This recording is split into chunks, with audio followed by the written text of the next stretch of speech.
Yung blue na pinainom sa'yo na tabletas, hindi mo ba alam na Viagra yun?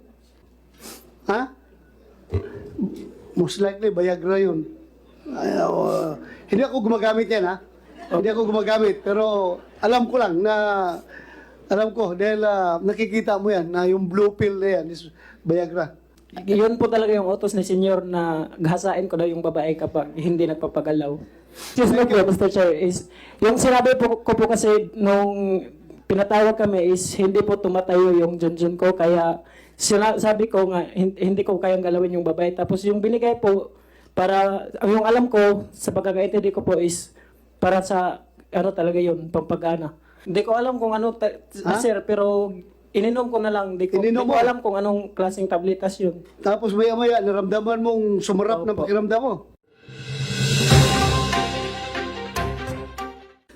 Sir Kent,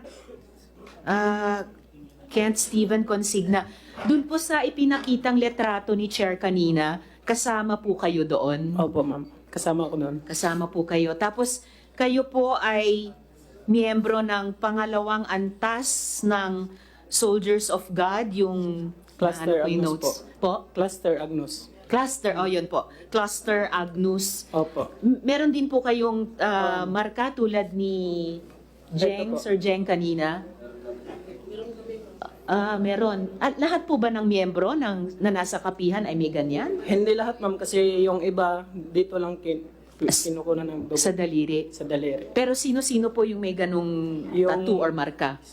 Sabi nila, ma'am, yung matatapang daw magpalaslas daw sa ano po, braso. Okay. So, last po yan. And then kapag Oh. humihilom na, yun na yung balat. Oo. Yun na yung Tapos yung scar. dugo po, ma'am, sinisignature namin gamit yung balahibo ng manok sa may papel. Okay. Sinisignature nyo yung dugo nyo sa papel. So, parang ginagaya ba yung katipunan noon? Hindi ko alam po, ma'am, Hindi nyo pero alam. ganun po yung ginagawa. Okay. Lahat po ba ng levels ng Soldiers of God may ganon? Depende po, ma'am, depende po sa Yung matatapang. matatapang po na nagpapahiwa. Pati po ba yung mga bata sa Opo. fetus, 6 to Opo, 7 may- years old, may ganon na? Ang alam ko po, yung mga bata sa kamay daliri lang po. Sa kamay, sa daliri.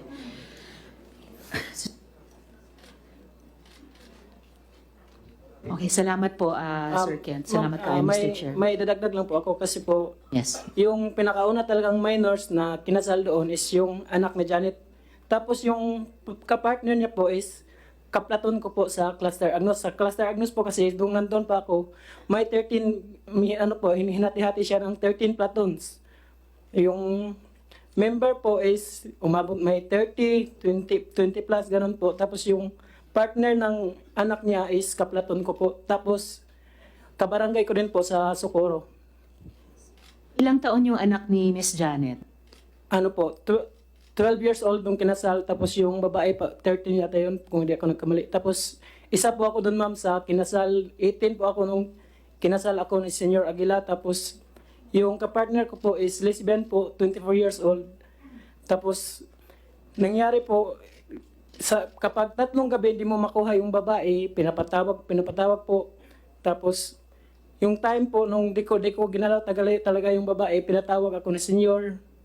Tapos, sinabihan ako na gahasain ko daw. Dahil asawa ko na daw yun, authorized na daw ako na gumahasa sa kanya. Tapos, sinutosan niya po si Janet na kumuha po ng tabletas po, yung gamot pinainom sa akin. Di ko matukoy kung anong gamot yun, pero Sino, Janet? Janet Ahok po. Ahok. Sige, continue. Tapos, yun po, ininom ko naman yung gamot, pero nung kagabihan po, yung pagkatapos kong inumin, wala pa siya masyado epekto. Nung umuwi na ako po, is doon na, nag-iba yung reaksyon ng katawan ko.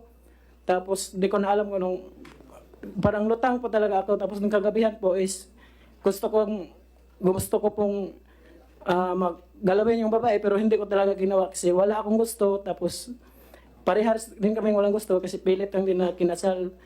So, ang nangyari po is, pumunta po ako ng CR, doon po, tapos, binasap ko po yung katawan ko, tapos bumalik ako, parang bumalik yung reaksyon ng katawan ko. Tapos, yung sa training po, na yung mga dinidinay nila is, May time din po na may pumutok na baril doon sa function hall. Yung tinuruan kaming mag-disassemble at mag-assemble. Tapos, So, totoong baril ito Totoo po yun, kung ma'am. dinisarman nyo at inassemble ulit. opo, tinuruan kami noon. Tapos, sa platon namin hindi natapos kasi may pumutok. Tapos, pagkatapos nung pumutok yung baril is, pinatusok ulo po kami sa may tiles po, ma'am. Ano kayo? Tusok ulo po sa tiles. Bakit kayo pinatusok ulo? Yung bali punishment po, ma'am. Tapos, Dahil may pumutok na opo. baril. Sinong nagpatusok ulo?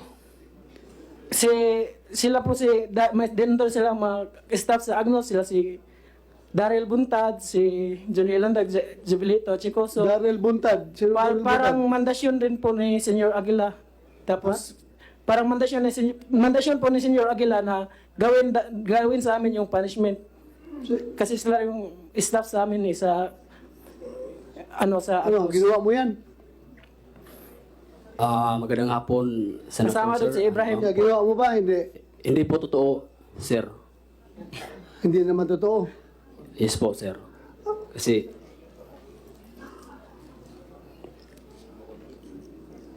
Ano ang unit mo dati?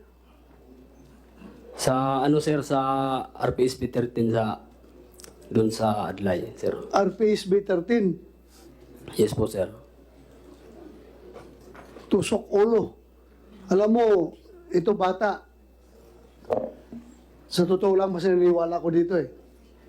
Ha? Kasi siya, inosente yan, walang alam yan sa tusok ulo. Ikaw, RPSB ka galing, alam ko, ginagawa niyo yung tusok ulo.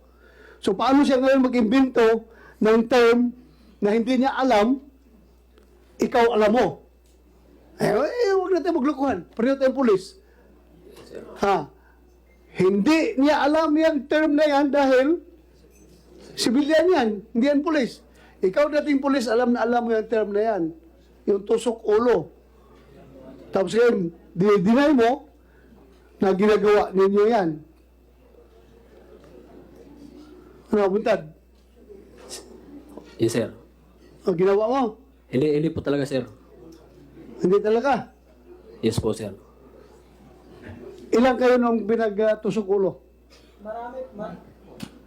Marami po. Yung mga kasamahan ko sa Cluster Agnos, nagsisiksikan kami doon sa function hall kasi marami kami. Pupulo yung kulungan namin dito sa baba nito. Ha? You continue on telling a lie at papuno itong kulungan namin. Senator Risa, with your indulgence, you were raising your hand kanina. Sino yung hippie dyan? Tumataas ang kamay? Ano sabi mo kaya? Nakapagsalita ka ba? Meron kang gustong sabihin? Yes, Your Honor. Ano yun? For the information of this investigation, Your Honor, regarding on that picture, Your Honor, the Socorro MPS, Your Honor, able to file a case against those identified AWOL PNP members, Your Honor, Anong kinaso niyo? Anong kaso? for violation of Article 77, usurpation of authority on official function, and violation of Article 179, illegal use of uniforms and insignia, Your Honor. So nakapayal lang ngayon? Na-file na po, Your Honor. Okay. December 2 po, Your Honor. December pa? 2019. Ha? 2019, Your Honor. 2019? Yes, Your O, hindi Honor. pa na-resolve ng piskalya? Yung 179, Your Honor, na dismiss Dismiss. lack of jurisdiction, Your Honor. Lack of jurisdiction. Kasi po, Your Honor, yung picture, Your Honor, is nakuha po sa through social media, Your Honor. Saan? Through social media, Your Honor. Social media. Okay. So, there is an intervention of the cybercrime unit, Your Honor. Okay. Thank you. That's all, Your Honor. Thank you. Salamat. Senator Risa? Salamat kayo, Mr. Chair. Napansin ko sa testimonya mo, Sir Kent, so may isa ka pang impormasyon na hindi totoo yung sagot sa akin kanina ni Miss Janet na walang child marriage sa kapihan dahil yung mismong anak niya ay nasa ganong sitwasyon. And then, hindi lang pala pinagpapares yung nasa hustong gulang at saka menor de edad, pero pati yung isang hustong gulang, tulad mo noon, at yung isang mas matanda pero lesbian, na hindi na in love sa lalaki.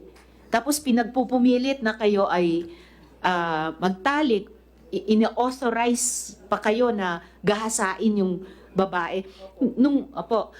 Yung mic nyo po. Opo, ma'am. Yun po talaga yung utos ni senyor na gahasain ko daw yung babae kapag hindi nagpapagalaw. At Dali, Senator yes, Risa. Mr. Chair. Yung blue na pinainom sa'yo, na tablitas, hindi mo ba alam na Viagra yun? Hindi ko alam kung ano, Ha? sir, pero ininom ko na lang. Hindi ko Ininom mo? alam kung anong klaseng tabletas yun. Tapos maya-maya, naramdaman mong sumarap ng Opo. pakiramdam mo. Ha? Most likely, Viagra yun. Hindi ako gumagamit yan, ha? Hindi ako gumagamit, pero alam ko lang na, alam ko, dahil nakikita mo yan, na yung blue pill na yan is Viagra. Si Kwan yung nagbigay? Si Janet Ahok. Ano yung binigay mo sa kanya na blue daw? Anong klaseng Kwan yun? Tableta? Sir, sa labing tinuod, kini si is Pumunta. Indo ulis dyan ako dito. Pasubaya lamang ko, sir. Sige, sige. Indo ulis dyan ako dito sa viewing. Kining bata, sir, sa una, gikagid na siya. Daghan ang mga kagid sa ijang kuan. Lawas. Unja na nga siya naho. Yung siya na nga. Naaba kay tambal initi. Unja, dito, sir, diha ko'y tablitas nga, dalasinsi. Ano na? Dalasinsi. Ano yun? Dalasinsi, sir. The last CC. Oh. Okay. Mao may Anong kulay? Blue? Ganito, sir. Blue ang kulay? Mura na siya og brown, sir. Brown. Medyo may pagkamaroon. Okay. Oh. Nangadyo ra na siya na og tableta suya na siya ingon nga ahong gitagaan og mga bisan unsa tableta sa tunga isang pangadyo na sir. Oh, Kay gitagid na siya sa una, sir. Excuse me po, Mr. Chair, is, yung sinabi ko po kasi nung pinatawag kami is hindi po tumatayo yung junjun ko, kaya sabi ko nga hindi ko kayang galawin yung babae. Tapos yung binigay po para, yung alam ko sa pagkakaintindi ko po is para sa ano talaga yun, pampag